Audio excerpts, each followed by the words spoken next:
Hello, greetings, this is Gillesmansillon. I thought I'd come and say hello. I hope you're having a good week and you're having a good holiday season, preparing for this great shift that is coming in 2020 and throughout the decades. I want to discuss a few ideas. The first one is that it may sound strange to talk about this, but to say that, but in essence, everything that happened in our lifetime we were informed of that. We knew that was going to be happening before we even were born.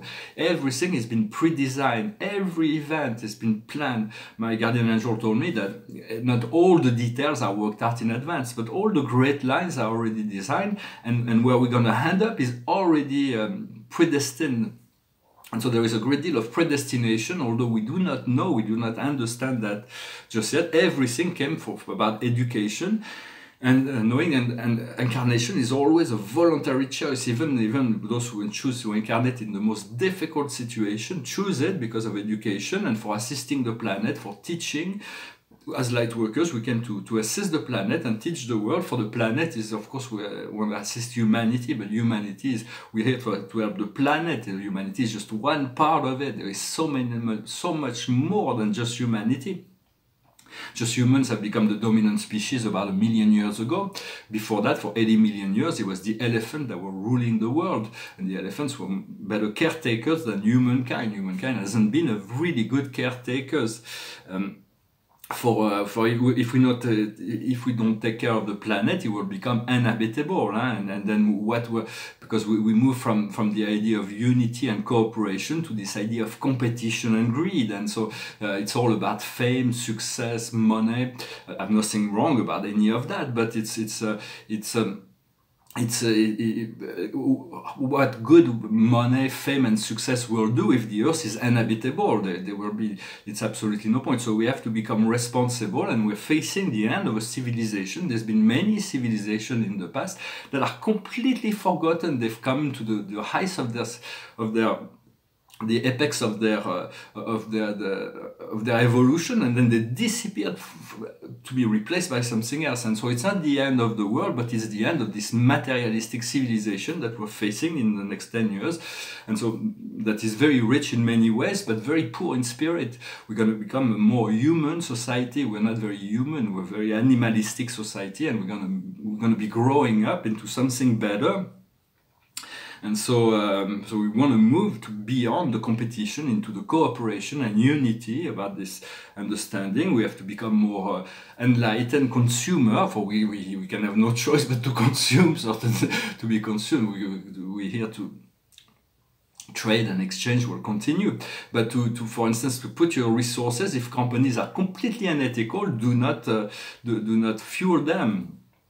Eat more organic product, so better for your health, and also, like just one example, it's not a criticism, but there's a lot of cosmetic companies that are using a lot of heavy metals, and so when you put those things on your skin, it decreases your lifespan.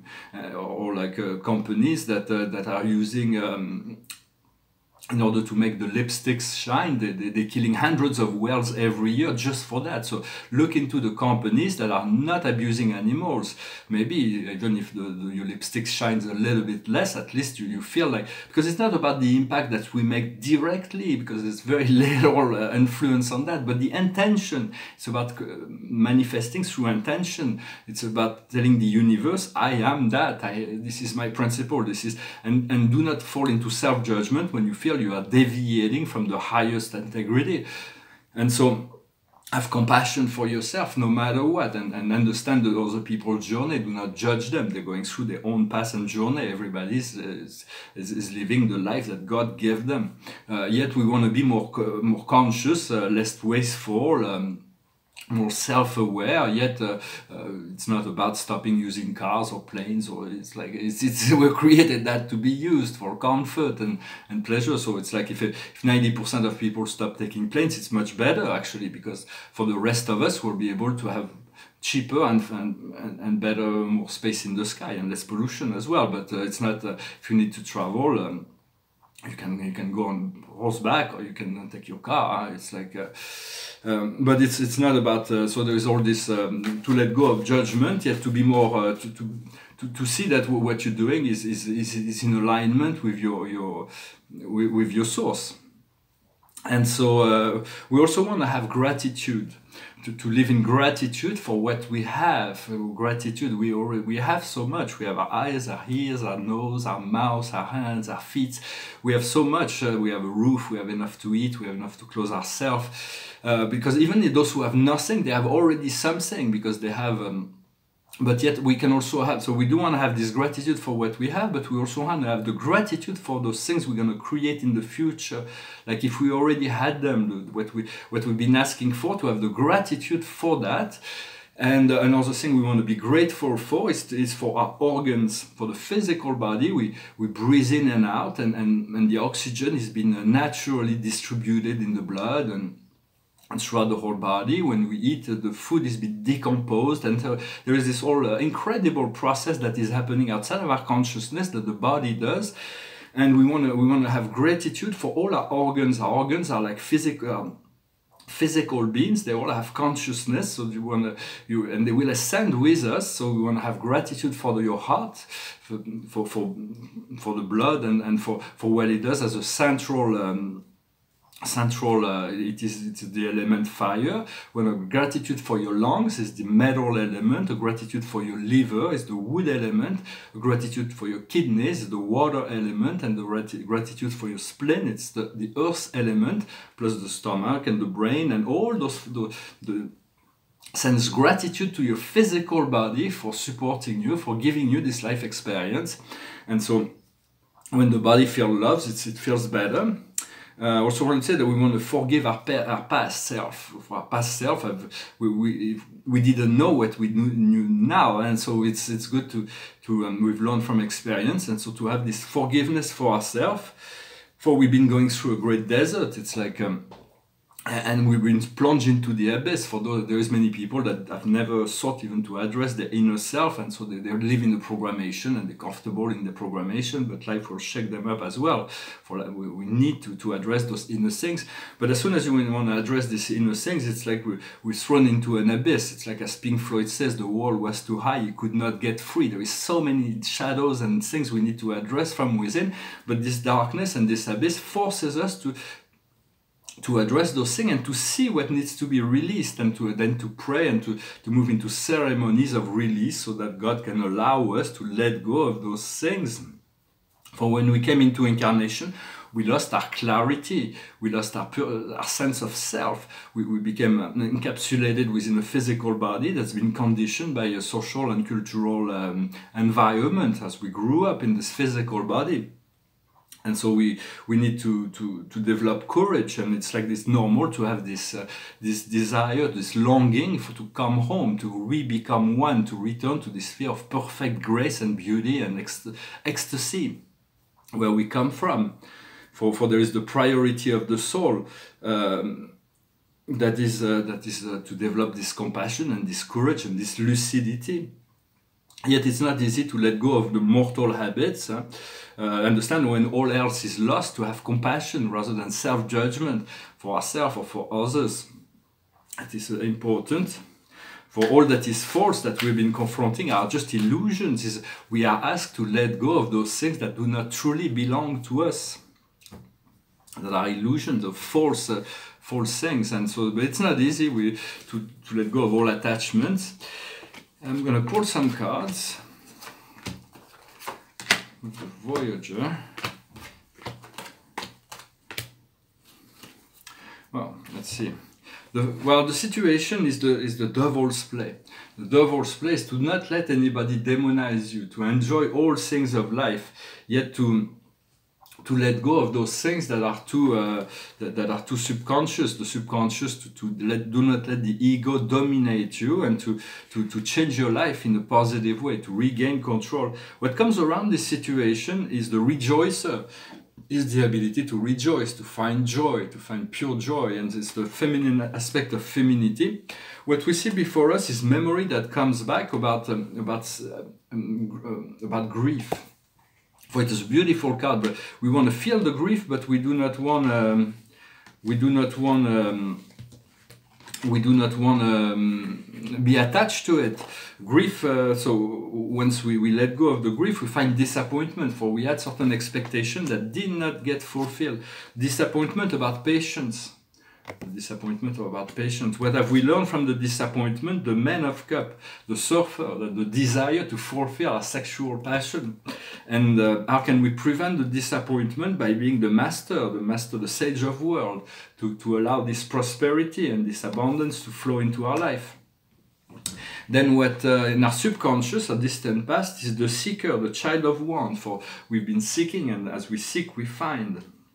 Is inevitable, we'll find. And right now where we are in the position of the achiever, the number one. It is the Colosseum, the man on the moon. It is the success, all those things of the world. Is the achiever. We came here to achieve certain things, and we do not want to give up on that part. We want to be balanced.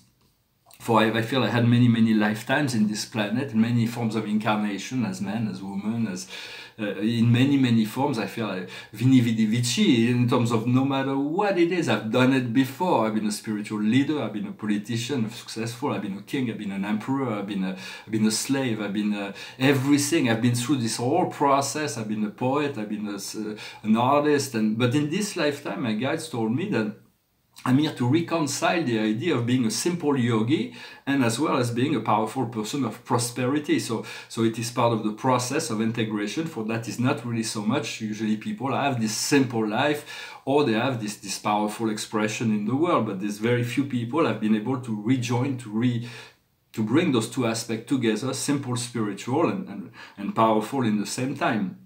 So this is in the works. What's coming up in the near future for me is, but everybody, we're all here to come into our power and to fulfill our destiny, to fulfill the highest joy, the highest potential.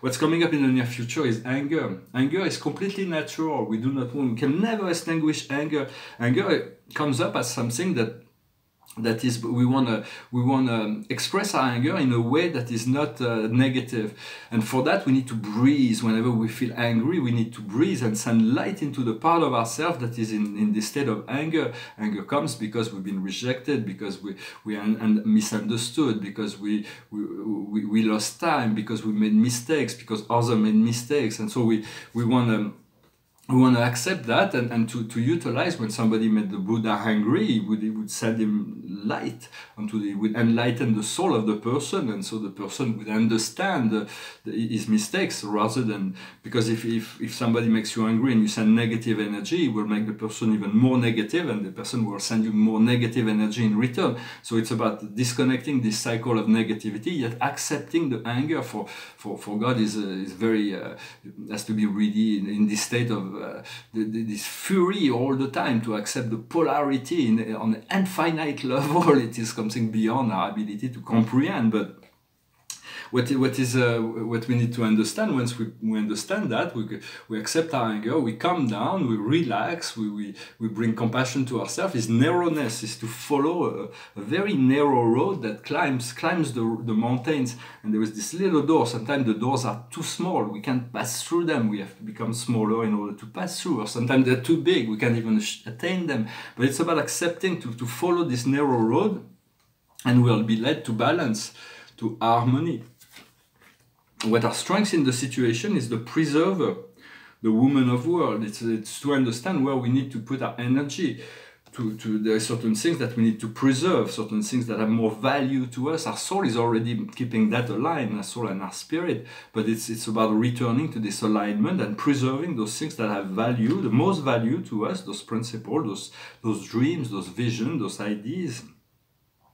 What comes to us from the outside world is the lovers. So we have a lovers that is coming, and so it's always love is a wonderful thing. It's part of it depends. We all have a different relationship to relationship, but it's very. It's quite wonderful. For me, I've been in a phase of being an hermit, but now slowly but surely I have all kinds of... My life has already changed on many levels, and it's kind of nice to be able to share on a more intimate level. And I'm getting ready for something very powerful that is ahead of me. I continue to feel it more. What we have in our inner emotion, our hopes and fears, is death. Death is transfiguration. It is the idea that we want to say yes to death. We want to say yes to change. For change is not easy. It's Pluto and Saturn that are and conjuncting with the North Node that are really shaking up everything in Capricorn. And so this process of death and transmutation, this card always also tells us that the change will happen independently of our will. We don't have to do something for the change to happen. It's something that happens naturally. It's a transfiguration. And the outcome is setback. Setback is delay, and so we do not like the delays. It's like personally, I do not like delays. It's like so it's about being in the now and saying yes to now. I'm ready now, Creator. Bring it on. I'm ready now. As we do that, we find the Hierophant, the Lord of obstacle, the Master of wisdom, and then we can embrace the now and be already be in the situation that we seek to attain and enjoy that. And the more ready we are, the faster things will unfold for us. Well, I hope this resonated with you. Thank you for liking, sharing, commenting, subscribing. I wanted to say, when we take a stand for something, we have to take stand. At many points, it's much better to take stand for something positive than to stand against something negative, because we don't understand the laws of the universe just yet. If we do, humankind, we do not know the law of God, the eternal law of God, but the law of a magnetic attraction. If we stand against something negative, we fuel it and we make it bigger, which the general model of society. It's like this dualistic right and wrong, good and bad, high and low. So it's about standing for something positive in order to increase it, rather than standing against something negative in order to oppose it. Because then the more we oppose it, the more the wall gets higher. And so I wanted to say that I'm not really sure about the future of YouTube, but for now I'm really grateful to YouTube and for you for being able to share all those times, those years that I've been spending here, communicating on art, science and philosophy, spirituality. And but they may have changed in policies, and so they may just remove all the channels that do not make money. So we're gonna have on YouTube only the Baby Sharks and the Korean boys band and the makeup and the video games review or something. So it may turn out to, if they really go through the process that they've started, they may eliminate all channels that are not made for teenagers.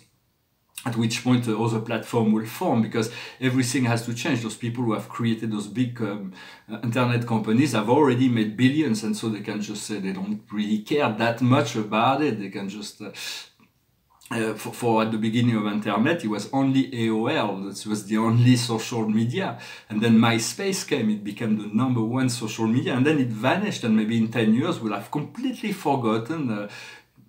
I don't know, but maybe YouTube, Instagram, Facebook will have disappeared and other companies will have replaced them. I don't know. In the meantime, I'm very grateful for having this platform, and so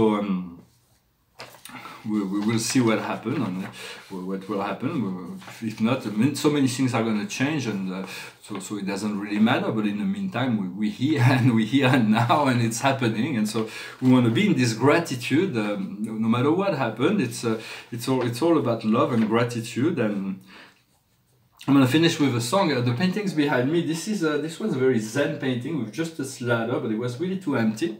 And then this tree grew on it. It's I don't know if you can really see it. Yeah, it's pretty. You can see it. It's like this tree grew. It says Earth, Heaven, and there is 0, 0, 1, 0, 1, 1, 0. And then the tree came out on top of it. It's really nice. It works really well now, I think. And it says as above, so below. And there is this ladders of energy that leads to infinity above. And this painting is a painting about the solar system. I just finished it. It's about almost 100 planets and moons of the solar system. What's new in this painting, I just completed with this gold line here. What's new about this painting is that each of the names of the planets are written with each letters on a different color. It's an evolution in my color field and those series of astronomical paintings. And I finished with a song. It's a very spiritual song. It's from John and Vangelis. And it's called I'll Find My Way Home. You ask me where to begin. Am I so lost in my sin? You ask me where did I fall? I'll say I can't tell you when. But if my spirit is lost, I find what is near. Don't question, I'm not alone. Somehow I'll find my way home. My sun shall rise in the east, so shall my heart be at peace. And if you're asking me when, I'll say it starts at the end. You know your will to be free is matched with love secretly, and talk will alter your prayer. Somehow you'll find you are there. Your friend is close by your side and speaks in far ancient tongue. A season's wish will come true. All seasons begin with you. One world we all come from. One world will melt into one. Just hold my hand and we're there. Somehow we're going somewhere. Somehow we're going somewhere. You ask me where to begin. Am I so lost in my sin? You ask me where did I fall? I'll say I can't tell you when. But if my spirit is strong, I know it can't be long. No question, I'm not alone. Somehow I'll find my way home. Somehow I'll find my way home. Somehow I'll find my way home. Somehow I'll find my way home. A beautiful song. Yeah, we're not alone. We have each other. And that's where we'll eventually come. We live in a world where everybody feels so alone. Yeah, there are almost 8 billion people in the world. So how can we cannot? So we have to reconnect somewhere. There is something that is wrong. Not that is wrong, but it's just that we gotta become more aware and to know that we can have each other. The world will be a great. In the future, we'll all have each other, so we'll never be alone again, and so independently of our invisible family. So, pull one card for the day, the 7 of Michael. There is a better way of going about it.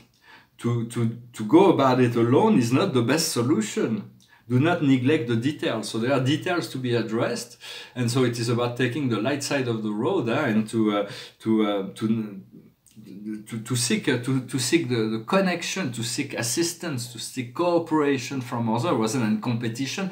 To seek this assistance and connection will be greatly enhanced in the next in this coming year. There will be all kinds of new connection, new friendship, new family, new relationship, professional, sentimental, social, all kinds of new connection that will be deepening on new connection. So let us get ready. Let us prepare for this new energies that is coming to us with this 12-12 portal. I thank you very much. I wish you a wonderful day, and I'll talk to you later. Namaste.